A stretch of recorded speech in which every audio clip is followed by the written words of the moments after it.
Hello students, Gayatri PG college online classes में आप सबका स्वागत है। आज की क्लास में इकोनॉमिक्स ज्योग्राफी के अंदर संसाधन की संकल्पना के बारे में चर्चा होगी। संसाधन क्या है, संसाधन से क्या अभिप्राय है, किसको संसाधन कहेंगे, प्राकृतिक संसाधन क्या है, मानवीय संसाधन क्या है और संसाधन का मानव जीवन में क्या रोल है, क्या भूमिका है, किसी देश की आर्थिक, सामाजिक, सांस्कृतिक और राजनीतिक विकास में संसाधनों की क्या भूमिका है। संसाधन और जो जनसंख्या है, ये जो पैरेलल दोनों फैक्टर है, इसका आपस में कोरिलेशन क्या है, इन तमाम बिंदुओं के बारे में चर्चा करेंगे। तो सबसे पहले अपन लेते हैं संसाधन क्या है। तो संसाधन का मतलब होता है कि जो यानी मानव समाज में विभिन्न उद्देश्यों और आवश्यकताओं की पूर्ति करे, या यूँ कहें कि मानव समाज के अंदर मानव समाज में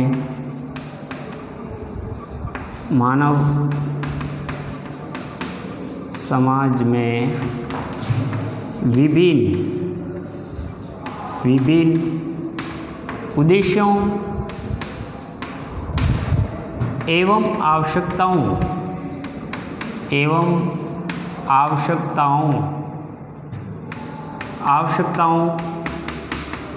की पूर्ति करने की योग्यता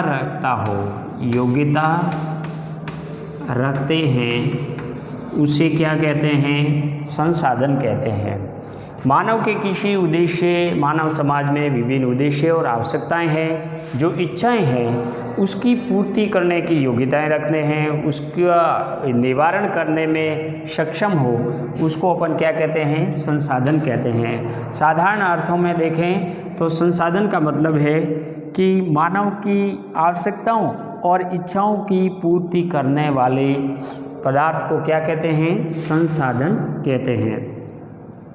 संसाधनों में दो तरह के संसाधन हैं, एक प्राकृतिक संसाधन है और एक मानवीय संसाधन है।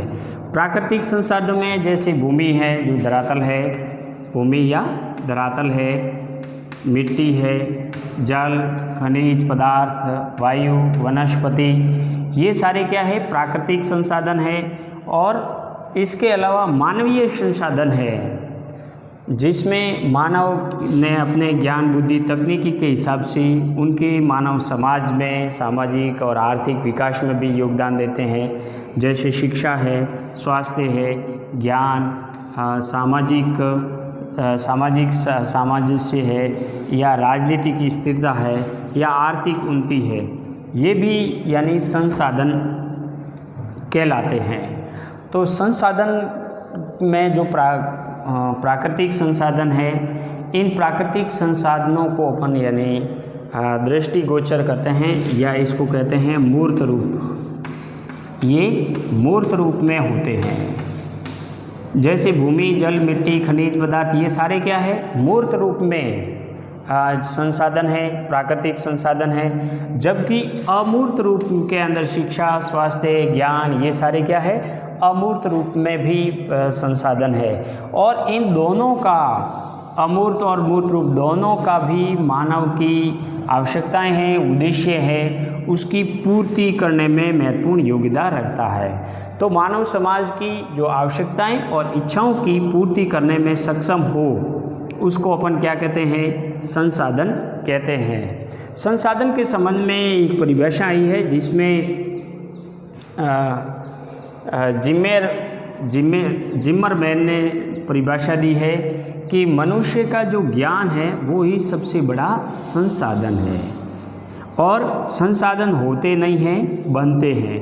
देखो, ये जो परिभाषा है कि मनुष्य का सबसे बड़ा ज्ञान ही संसाधन है, अर्थात मनुष्य के पास में अगर ज्ञान, तकनीकी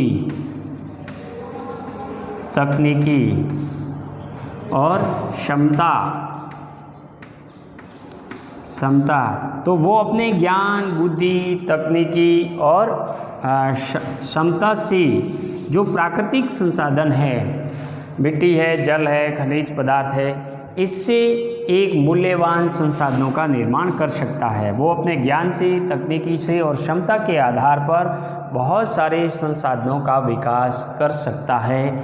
इसीलिए मानव का जो ज्ञान है वो भी संसाधन है, और मानव अपने आप में क्या है, ह्यूमन, मानव अपने आप में क्या है, एक संसाधन है। मानव अपने आप में ही संसाधन है, क्योंकि मानव अपने ज्ञान, बुद्धि, तकनीकी और रुचि के अनुसार प्राकृतिक संसाधनों के साथ में क्रिया करके अपनी आवश्यकताओं और उद्देश्यों की पूर्ति करने के लिए संसाधनों का विकास कर लेता है।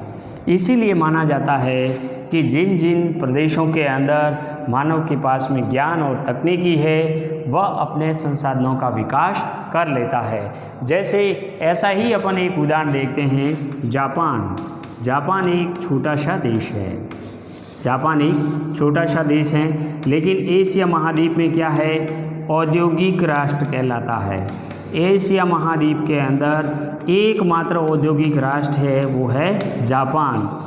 एक छोटा सा देश होते हुए विभिन्न प्राकृतिक आपदाओं से घिरा हुआ ये देश है।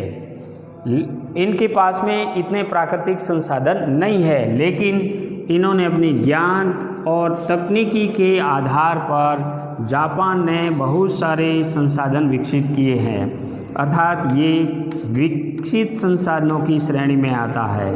और इस विकसित संसाधनों की वजह से जापान एक यानी कि विकसित राष्ट्र है और औद्योगिक राष्ट्र भी है।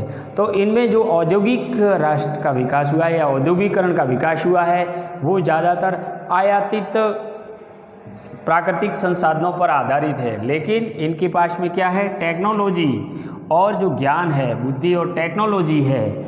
इस टेक्नोलॉजी की वजह से उन्होंने बहुत सारे संसाधनों का विकास कर लिया है। तो जिम्मेरमैन ने जो कहा है कि संसाधन है वो यानी मानव का जो ज्ञान है वो ही सबसे बड़ा संसाधन माना जाता है, और मानव ज्ञान के आधार पर संसाधनों का विकास कर सकता है। तो संसाधनों के यानी कि अर्थ में उक्त जनसाधारण के अंदर संसाधन शब्द के अर्थ में विभिन्न धारणाएं प्रचलित है, और उन धारणाओं में संसाधन को मात्र किसी दृष्टिगोचर वस्तु या पदार्थ जैसे खनिज पदार्थ, जल, मिट्टी, भूमि आदि के रूप में समझा जाता है। वस्तुतः दृष्टिगोचर वस्तुएं संसाधन हो सकती है और बहुत सी भी है, लेकिन जो अगोचर जो सूक्ष्म तत्व है वे भी संसाधन होते हैं, और मनुष्य जीवन में उनका भी महत्व स्थूल तत्वों से कम नहीं होता है, जैसे स्वास्थ्य, शिक्षा, ज्ञान, सामंजस्य, राजनीतिक स्थिरता, आर्थिक उन्नति, राष्ट्रीय संगठन, अंतर्राष्ट्रीय सहयोग में जैसे अमूर्त तत्व मानव जगत के लिए महत्वपूर्ण संसाधनों में से एक है। और इसी प्रकार साधारण संसाधन शब्द से तथाकथित प्राकृतिक पदार्थों का ही अर्थ लिया जाता है। मानवीय या सांस्कृतिक तत्वों का समुचित मूल्यांकन नहीं किया जाता है। किसी एक या अधिक वस्तु, द्रव्य या तत्व को संसाधन मान लेते हैं, जैसे कोयला, लोहा या सोना, चांदी या जल को, परंतु उन कारक तत्वों या परिस्थितियों या प्रबंधन की ओर या जिसके फलस्वरूप कोयले या लोहे का उत्पादन और उपभोग संपन्न होता है, उन पर ध्यान नहीं दिया जाता है। तो अपन किसी एक तत्व को संसाधन मान लेते हैं, लेकिन एक तत्व को संसाधन मानना गलत है, क्योंकि लोहा है या सोना है या चांदी है, ये जो धात्विक खनिज पदार्थ है या जल है, इससे बहुत सारे संसाधनों का निर्माण होता है। लेकिन संसाधन निर्माण करने में जो प्रक्रिया है, जो प्रोसेस लगता है, जो ज्ञान, बुद्धि, तकनीकी लगती है, वो भी संसाधनों की श्रेणी में आती है। इसके लिए पूंजी की आवश्यकता होती है, बाजार की आवश्यकता होती है। तो लोहे का उत्पादन और उपभोग संपन्न होता है, ये मान लेते हैं। इसके लिए प्रबंधन की आवश्यकता होती है। कोयले और लोहे के जमा मात्र ही संसाधन नहीं है, उन्हें उत्खनन और उपभोग करने वाले कारक जैसे पूंजी, बाजार, प्राविधिक ज्ञान, परिवहन साधन, अनुकूलन, सामाजिक और आर्थिक, राजनीतिक वातावरण, नीतियाँ आदि के संदर्भ में भी उनकी संसाधन निहित है। यानी केवल जो प्राकृतिक संसाधन हैं वो संसाधनों की श्रेणी में नहीं आते हैं। यदि भूगर्भ के अंदर लोहा है या तांबा है या सोना है, ये जो धात्विक पदार्थ है, या कोयला है या पेट्रोलियम पदार्थ है, ये एक अमूर्त यानी कि रूप से ज़मीन के अंदर पड़े हैं, लेकिन इसको बाहर निकालकर एक मूल्यवान संसाधन बनाने के लिए, एक मूल्यवान वस्तु बनाने के लिए पूंजी की, बाजार की, ज्ञान की, परिवहन की, अनुकूलन, सामाजिक, सांस्कृतिक और आर्थिक स्थितियों की भी योगदान होता है, तो वो भी संसाधनों की श्रेणी में आते हैं। तो अतः किसी भी देश काल में मनुष्य समाज में उस वस्तु या तत्व के कार्य संपन्न या लाभ प्राप्त करने में बौद्धिक और सांस्कृतिक और भौतिक क्षमता हो, और मनुष्य की आवश्यकताओं और जो पदार्थों में घनिष्ठ संबंध हो, उसे भी अपन संसाधन कह सकते हैं। तो संसाधन मनुष्य की आवश्यकताएं की पूर्ति, कठिनाई का निवारण करने में आंशिक या पूर्ण यानी कि क्षमता में निहित होती है, और वह मनुष्य समाज में यानी उस वस्तु को, इस तत्व को यानी कि संसाधन भी कह सकते हैं, जो कार्य संपन्न करने या लाभ प्राप्त करने में बौद्धिक, सांस्कृतिक और भौतिक क्षमता रखते हो।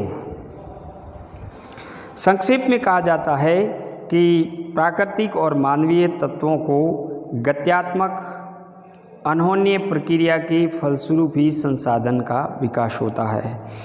यानी प्राकृतिक और मानवीय तत्वों को गत्यात्मक और अनहोन्य प्रक्रिया के फलस्वरूप ही संसाधनों का विकास होता है। केवल प्राकृतिक संसाधन जो पड़े हैं, चारों ओर दृष्टिगोचर हो रहे हैं, उनसे संसाधनों का विकास नहीं होता है। उनमें मानवीय तत्वों का भी योगदान होता है, और प्राकृतिक और मानवीय तत्वों का गत्यात्मक रूप से जो अनहोन्य क्रिया होती है, आपस में कोई रिलेशन होता है, उसके परिणाम से ही संसाधनों का विकास होता है। तो स्पष्ट है कि प्राकृतिक तत्व और मानवीय आवश्यकताएं, इच्छाओं और प्राविधिक और वैज्ञानिक ज्ञान आदि में परिवर्तनशीलता के कारण किसी भी देश काल में प्राकृतिक और मानवीय तत्व प्रक्रियाओं का अंतर संबंध सदैव गतिशील रहता है। अगर वो स्थायी रहेगा तो इससे संसाधनों का विकास नहीं होगा। प्राकृतिक और मानवीय तत्वों का यानी जो प्रक्रियाएं हैं, अंतर संबंध है, वो सदैव गतिशील रहता है, और उन गतिशील के द्वारा ही संसाधनों का विकास होता है। जिमरमैन ने अपनी एक पुस्तक लिखी, the world research and industries में संसाधन को माना कि संसाधन किसी पदार्थ का घोतक नहीं, वरन उस कार्यों को इंगित करता है जो किसी वस्तु तत्व के द्वारा संपादित होते हैं, अथवा उन क्रियाओं का बोधक है जिनसे कार्य संपादित होते हैं। और इस अर्थ में संसाधन उतना ही गत्यात्मक है जितना मानव सभ्यता। ये परिभाषा जिमरमैन ने अपनी book the world resources and industries में दी है, और इसमें उन्होंने कहा है कि संसाधन किसी पदार्थ का घोतक नहीं होते हैं, वो कार्य की ओर इंगित करते हैं। और कोई भी वस्तु या तत्व है वह तभी सक्षम रूप से संसाधन होगा जब वो किसी कार्य संपादन में बोधक हो। इसीलिए कार्य संपादन करने का काम कौन करता है? मानव करता है। और इसमें मानवीय और प्राकृतिक संसाधनों का जो अंतर संबंध है वो गत्यात्मक रूप से है, गतिशील है।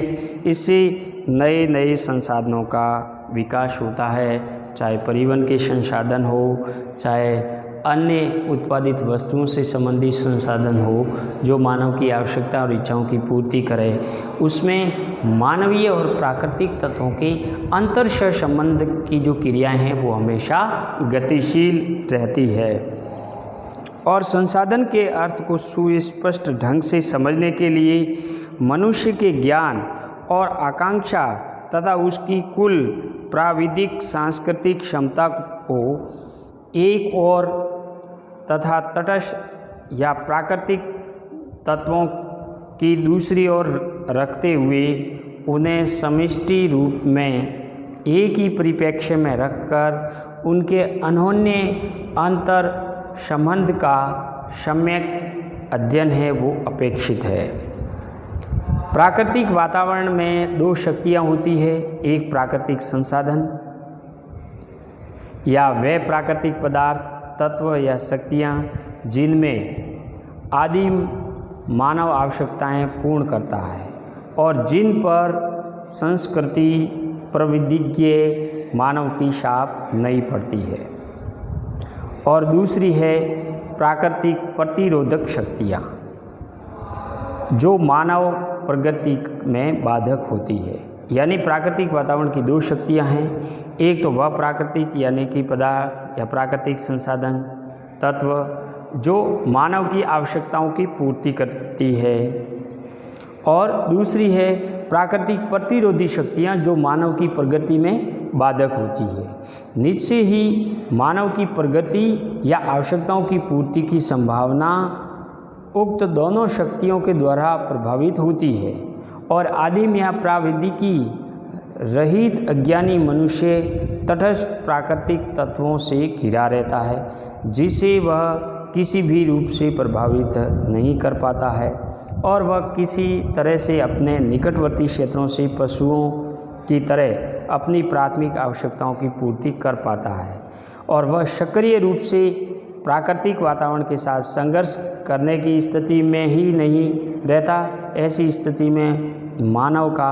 असक्रिय अनुकूलन की संज्ञा दी जा सकती है और यह अनुकूलन ठीक उसी प्रकार का है जिससे आज का संपूर्ण पशु जगत चरितार्थ होता है। तो प्राकृतिक जो वातावरण है उसमें दो शक्तियाँ होती है, एक तो प्राकृतिक संसाधन यानी वह प्राकृतिक पदार्थ तत्व शक्तियाँ जिससे मानव की आवश्यकताएं उद्देश्यों की पूर्ति होती है, लेकिन उसके लिए क्या जरूरी है? मानव की सक्रियता जरूरी है। दूसरी जो प्राकृतिक प्रतिरोधी शक्तियां हैं बोधक जो मानव की प्रगति में बाधा उत्पन्न करती है।